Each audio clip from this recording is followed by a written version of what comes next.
Olá a todos, sejam todos muito bem-vindos a mais uma aula aqui da nossa sala de estudos para concursos na educação. Hoje nós vamos falar sobre uma legislação importantíssima, os PCNs da primeira à quarta série do ensino fundamental.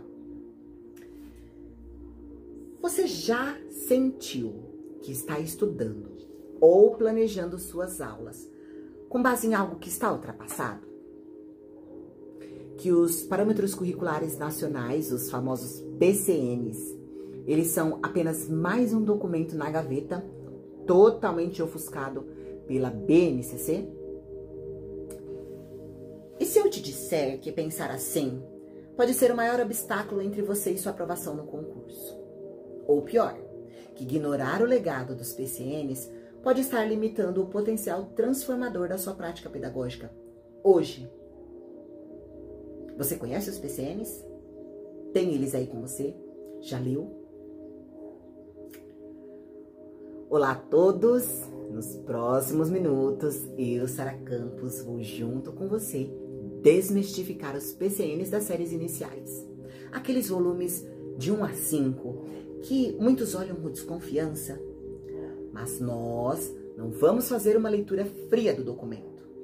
Nós vamos mergulhar na alma dos PCNs, entender seu propósito original, seu legado que é inegável e principalmente como eles ainda conversam e muito com os desafios que você enfrenta ou vai enfrentar no chão da escola ou na hora da prova do concurso público. Cansados de teoria que parece impossível de aplicar? Confusos sobre as relações entre PCN e BNCC? Sentindo-se despreparado ou despreparada para realmente utilizar essas diretrizes? Então, você está no lugar certo, porque hoje nós vamos transformar essa frustração em domínio. Nós vamos conectar os pontos, entender as dores e descobrir como o conhecimento profundo dos PCNs pode ser a chave para você se destacar, seja no concurso ou na sua carreira. Então prepare-se para uma jornada que vai além de decorar artigos. Vamos construir juntos um entendimento sólido, crítico e aplicável. Vamos resgatar o propósito e o legado e vamos dominar os PCNs de uma vez por todas.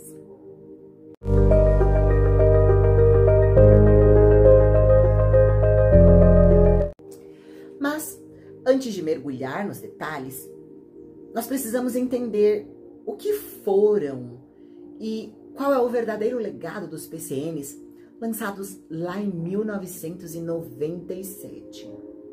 Eles não surgiram do nada. Eles vieram em um contexto pós-LDB de 96, buscando oferecer um referencial de qualidade para a educação brasileira que ainda era muito desigual. O grande propósito dos PCNs foi superar um ensino puramente conteudista e fragmentado. Eles trouxeram ideias inovadoras para a época que muitos ainda lutam para implementar hoje. Com foco nas práticas sociais, né? Em língua portuguesa, por exemplo, o foco saiu da gramática pela gramática e, né? Saiu da gramática pela gramática e foi usado como um uso real da língua. Ao invés de gramática, falamos sobre ler, escrever, falar e ouvir em situações significativas. Resolução de problemas, que na matemática, a ideia central, ela passou a ser usar a matemática para resolver problemas do cotidiano e de outras áreas, e não apenas decorar tabuada.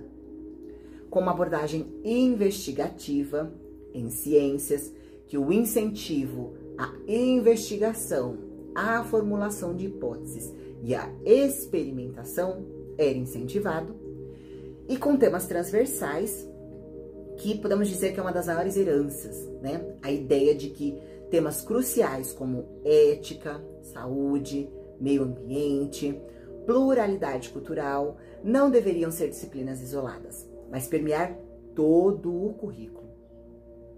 Percebem o legado? Muitas dessas ideias, elas foram a semente para o que vemos hoje na nossa BNCC, com foco em competências e habilidades.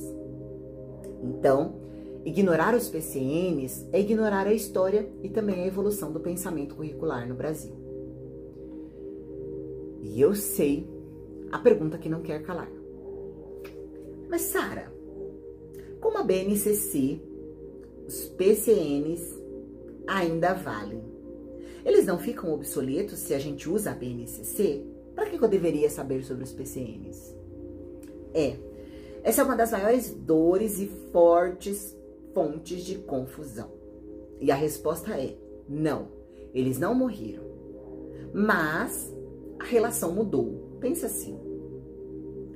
A BNCC é base obrigatória. Ela define os direitos de aprendizagem e o que aprender, que são as competências e as habilidades essenciais que devem ser trabalhadas. Os PCNs, eles foram referenciais. Eles ofereciam, então, um como, com sugestões metodológicas, aprofundamento conceitual, exemplos práticos. Eles não são mais a referência principal, porque a referência principal é a BNCC, que é obrigatória. Mas os PCNs, eles funcionam como um rico material de consulta e de inspiração para o professor. Entender a BNCC exige muitas vezes entender a trajetória que nos levou até ela. E os PCNs são parte fundamental dessa trajetória. E em muitos concursos ainda se cobra o conhecimento específico dos PCNs justamente por seu valor histórico e conceitual. Então, a primeira dor que vamos curar é essa. Os PCNs não são obsoletos, são históricos e complementares. E entendê-los fortalece sua compreensão da BNCC e também da própria educação brasileira. Então, agora, nós vamos olhar para os conteúdos essenciais dos volumes 1 a 5 dos PCNs, sempre conectando eles com as dores e os concursos públicos. Volume 1, que trata da introdução e temas transversais. Esse volume do PCN, ele é a chave para entender a filosofia geral. Ele apresenta os objetivos, a concepção da educação, de currículo, de avaliação formativa, processual. Lembra das DCNs? A ideia já estava aqui. E, claro, os temas transversais. A transversalidade. Que ideia linda, não é? Ética, saúde, meio ambiente, pluralidade cultural.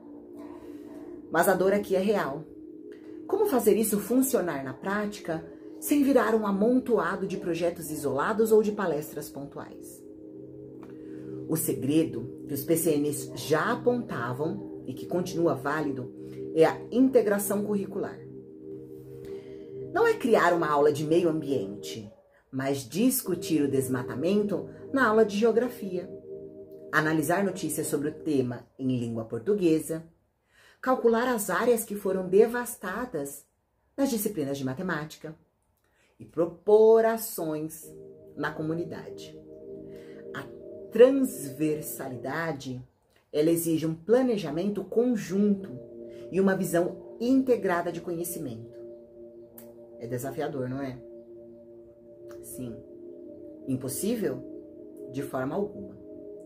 E dominar essas concepções te diferencia na prática e também nas provas de concurso público.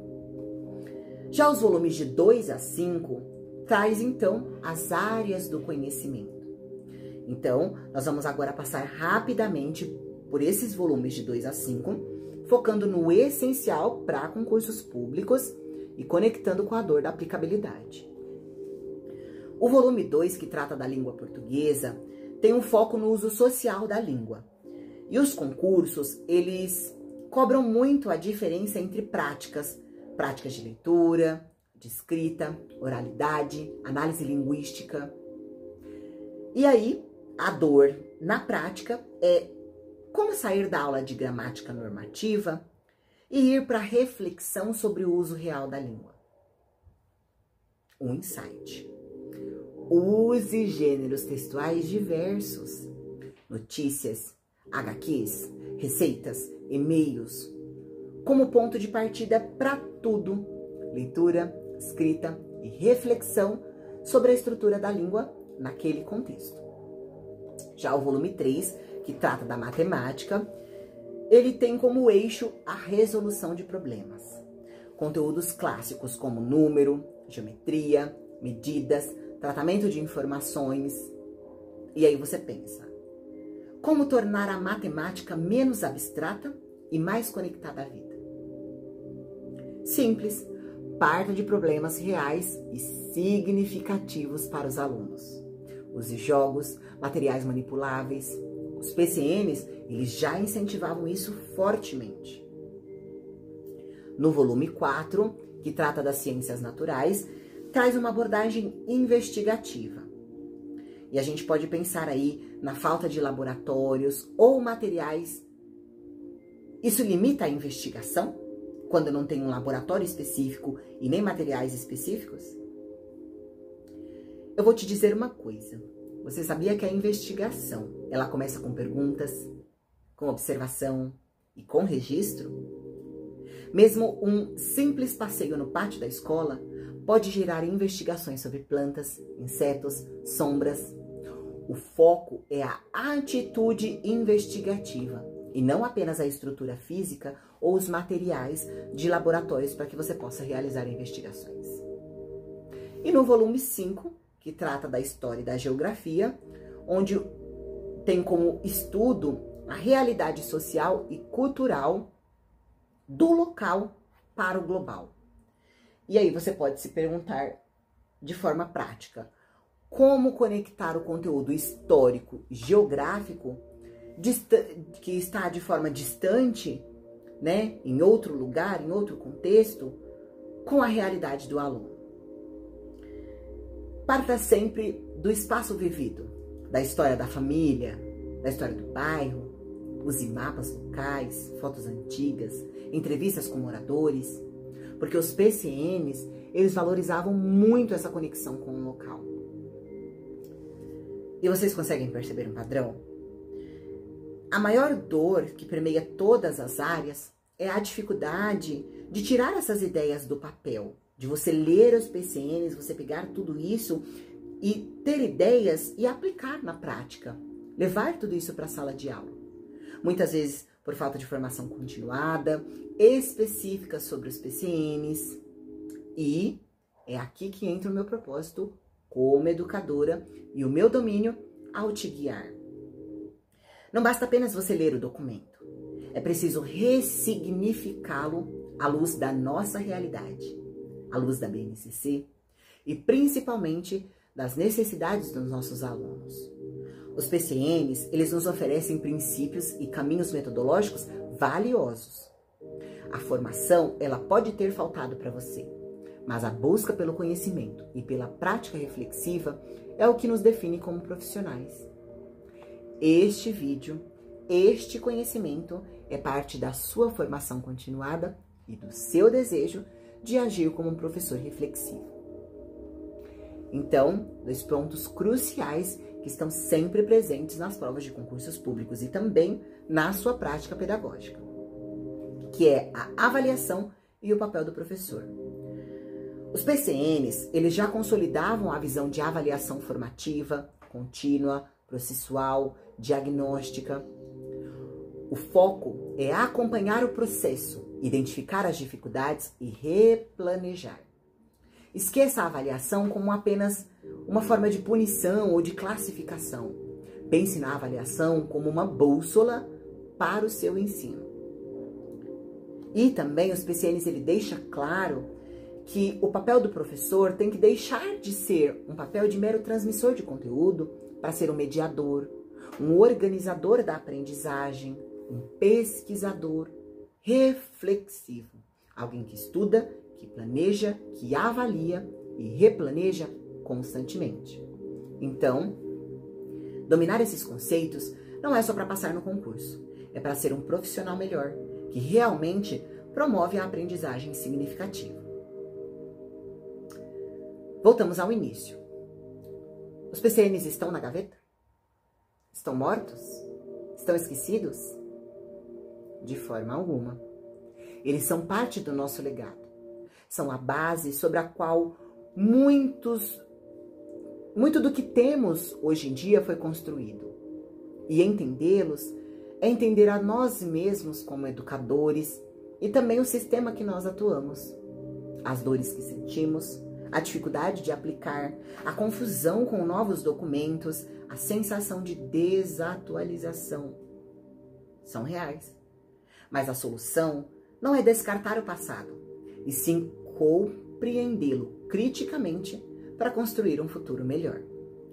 O propósito de estudar os PCNs hoje é resgatar seus princípios valiosos, como a transversalidade e o foco nas práticas sociais, e adaptá-los à nossa realidade, enriquecendo então nossa leitura e a aplicação da própria BNCC. O meu papel aqui hoje foi oferecer a você não apenas um conteúdo, mas uma nova perspectiva, uma visão que conecte a teoria e a prática, que reconhece os desafios, mas que aponta caminhos, que demonstre o domínio necessário para navegar por dentro desses documentos e transformá-los então em uma ação pedagógica eficaz. Então, não deixe que a complexidade ou a aparente desatualização te paralisem. Abrace o legado, entenda o propósito e assuma o domínio sobre o seu conhecimento e sobre a sua prática. Os PCNs, quando eles são bem compreendidos, eles são ferramentas poderosíssimas. Então, se esse conteúdo fez sentido para você, se ele te ajudou a conectar os pontos, chame outros educadores para assistir esse conteúdo também. Continue estudando, busque outras fontes de conhecimento, estude outro conteúdo, continue se questionando e, acima de tudo, transformando a nossa educação. Vejo você na nossa próxima aula.